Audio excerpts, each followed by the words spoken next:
자, 어제 먹는 이야기를 했는데 오늘 계속 먹는 거에 대해서 이야기를 좀 더 해보죠. 그래서 오늘은 당뇨 환자들이 식단을 조절을 하는 데에 대해서 혈당을 낮추는 식단을 뭐를 해야 되냐 뭐 이렇게 많이 여쭤보시는데 거기에 대해서 오늘 한번 가장 쉬운 팁 중에 하나를 가르쳐 드리겠습니다.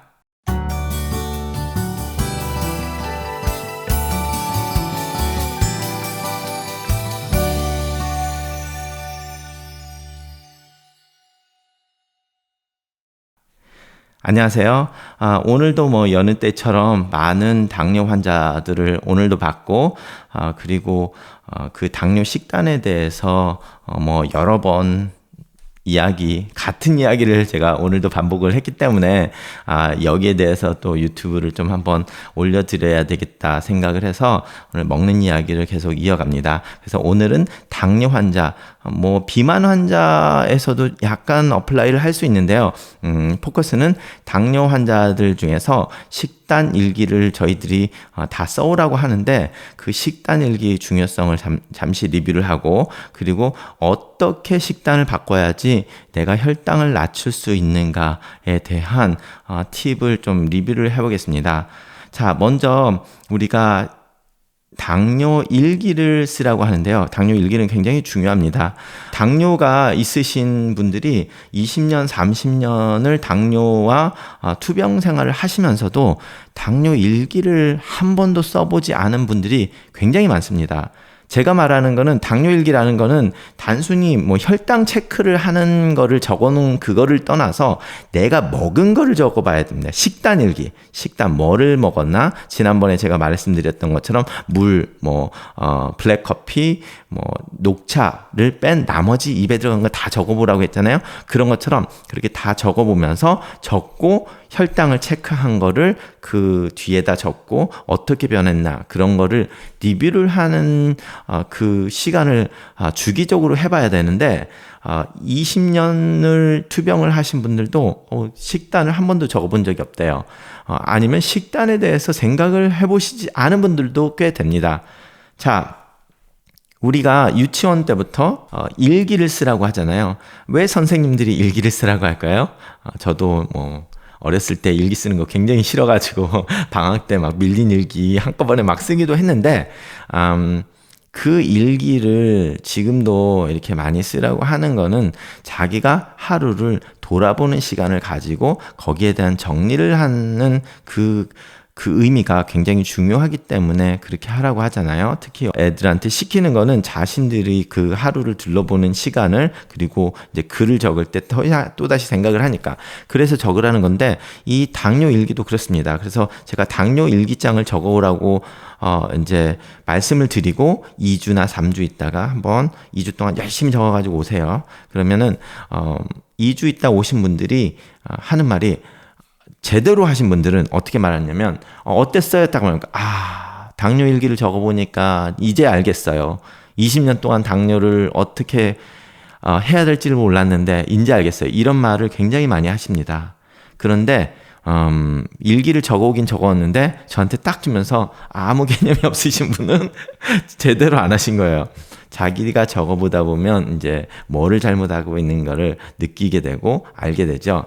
그런데 제가 오늘 당뇨 일기를 적는 거에 대해서 지금 말씀을 드리는 게 아니라 그럼 혈당이 높은 사람이 어떤 식단을 바꿔가지고 혈당을 낮출 수 있을까 하는 그 비법 중에 가장 쉬운 비법이 하나 있습니다. 그게 뭐냐면 자신의 그 혈당을 보면서 어떤 음식을 먹었느냐 파악을 하면 그 중에서 낮게 나온 음식들을 먹는 게 아주 쉬운 방법이죠. 이 식단의 바꿈, 우리가 당뇨를 치료를 할 때 식단으로 치료를 한다. 그러면 그 식단을 하루 이틀 바꿔보라는 게 아니죠. 죽을 때까지 앞으로 계속 바꾸라는 거잖아요. 그렇지만 하루하루 먹는 게 따르고 자신이 좋아하는 음식이 따르기 때문에 이 사람과 저 사람의 그 추천이 따르게 되죠. 뭐 예를 들어서 어떤 케일을 전혀 싫어하는 사람한테 케일 많이 먹으라고 할 수도 없고, 어떤 뭐 도나스를 절대 안 먹는 사람한테 도나스 먹지 말라고 하는 거는 의미가 없잖아요. 그런 것처럼 개개인이 따르기 때문에 뭐가 몸에 좋다 이렇게 말씀드린 거는 솔직히 큰 의미가 없습니다. 그 사람한테는. 그리고 뭐가 좋다고 알았다고 하더라도 그 사람이 그거를 좋아하지 않는다면 하루 이틀은 트라이를 할 수 있지만 이게 한 달, 두 달을 넘기기가 어렵죠. 그래서 남이 어떤 걸 해서 성공을 했다고 해서 그게 똑같은 음식을 한다고 하면 자신이 성공을 할 수 있는 확률은 굉장히 적어요. 그렇기 때문에 나를 먼저 알아야 되니까 내가 식단을 적어보고 이제 그 파악을 하는데요. 자, 그렇게 해서 제가 당뇨 식단을 적어오라고 하면 뭐를 파악하시냐면, 오늘은 예를 들어서 김치찌개를 먹고, 뭐 내일은 돼지고기를 먹었고, 뭐 모레는 수육을 먹었고, 뭐 이런 식으로 하루하루가 좀 따를 수 있잖아요. 그리고 아침, 점심, 저녁도 따르고. 그러다 보면 예를 들어서 어떤 음식을 먹었는데 아침에 혈당이 재니까 99가 나온다. 약을 그대로 먹은 상태에서, 약을 지금 매일마다 같이 먹잖아요. 같이 복용을 하고 있는데 어떤 음식을 먹었더니 90이다. 이게 아니라 오늘 아침에 체크를 했는데 90이 나온 거예요. 그러면 내가 어제 저녁, 어제 점심 무엇을 먹었는지 파악을 해야 됩니다. 그래서 그 어제 저녁을 먹은 것이 이거를 이렇게 먹으니까 99가 나오는구나. 어제 점심을 이렇게 먹었더니 저녁에 뭐가 나오는구나. 이거를 파악하게 되잖아요. 근데 어떤 때는 아침에 일어나니까 180이 되는 거예요. 그러면 내가 어제 뭐를 먹었나 생각을 하고, 어제 이렇게 먹으니까 내가 190이 나오는구나. 파악이 되겠죠? 물론 이제 아침 새벽에 공복이 꼭 저녁에 먹은 거에 대해서 효과가 그대로 전달이 되는 건 아니지만, 여러 가지 복합적인 일은 있지만 같은 약을 복용하고 있는데 어느 날은 높고 어느 날은 낮다. 그런 것은 그럼 그 전에 먹었던 것들이 그것을 영향을 미친 거잖아요. 그리고 예를 들어서 아침을 먹었는데 아침을 먹고 2시간 있다 혈당을 재보니까 150이었다.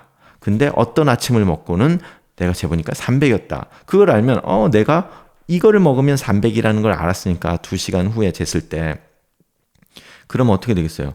그 300을 올라가는 걸 안 먹어야 되잖아요.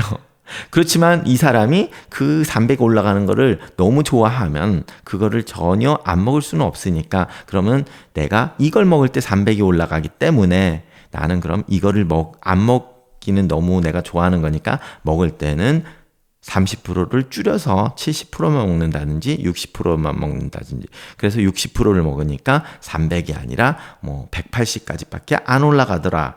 그러면 나의 당뇨병 현재의 나의 위치에서, 이 당뇨를 갖고 있는 위치에서 내가 좋아하는 이 음식은 요만큼만 먹어야지만 나한테 적당한 약이구나 라는 게 파악이 되죠. 근데 어떤 거는 배불리 먹었는데도 160까지밖에 안 나왔다고 생각을 해보세요. 2시간 있다 잰 것이, 공복이 아니라 2시간 있다. 그러면 160이면 굉장히 좋은 거잖아요. 식사 후 2시간이니까.